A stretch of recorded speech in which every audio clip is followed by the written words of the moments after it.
Asia cup ఫైనల్లో భారత్ అదిరే విజయంతో టైటిల్ను ఎగరేసుకుపోయింది. దాయాది దేశం పాకిస్తాన్తో జరిగిన నరాలు తెగే ఉత్కంఠ పోరులో భారత్ 5 వికెట్ల తేడాతో అపురూప విజయం సాధించింది. దీంతో భారత్ అభిమానుల్లో ఎక్కడా లేని ఆనందం నెలకొంది. కోట్ల మంది అభిమానులు ఈ విజయం వేళ సంబరాలు నిర్వహించుకుంటున్నారు. చిరకాల ప్రత్యర్థిపై విజయం సాధించడంతో సామాన్యుడి నుంచి ప్రధాని వరకు భారత్ క్రికెటర్లపై ప్రశంసలు కురిపిస్తున్నారు.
ఫైనల్లో పాక్ను భారత్ మట్టి కరిపించడంపై ప్రధాని మోదీ ఎక్స్ వేదికగా పోస్టు చేశారు. యుద్ధ భూమిలో మైదానంలో ఒకటే ఫలితం అని పేర్కొన్నారు. మైదానంలో ఆపరేషన్ సింధూర్ ఎక్కడైనా ఫలితం ఒక్కడే. ఇండియా గెలిచింది. భారత్ క్రికెటర్లకు అభినందనలు అంటూ ఎక్స్ వేదికగా ప్రధాని మోదీ అభినందనలు తెలిపారు. టీమిండియా థ్రిల్లింగ్ విక్టరీపై మాజీ మంత్రి హరీష్ రావు హర్షం వ్యక్తం చేశారు. మొదటి బంతి నుంచి చివరి బంతి వరకు మ్యాచ్ ఉత్కంఠంగా సాగిందన్నారు. వాటే విక్టరీ అంటూ ఎక్స్ వేదికగా పోస్టు చేశారు.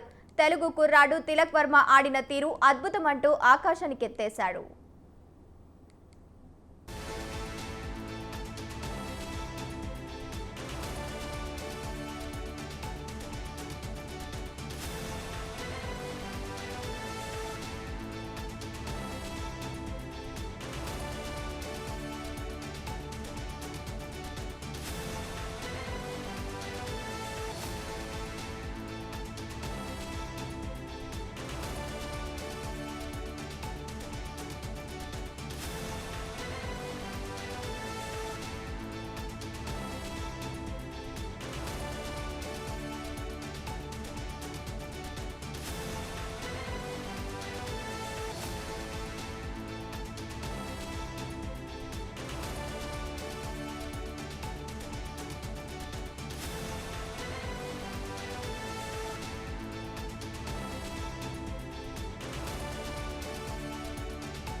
అలాగే టీమిండియాకు రాష్ట్రపతి ద్రౌపది ముర్ము శుభాకాంక్షలు తెలిపారు.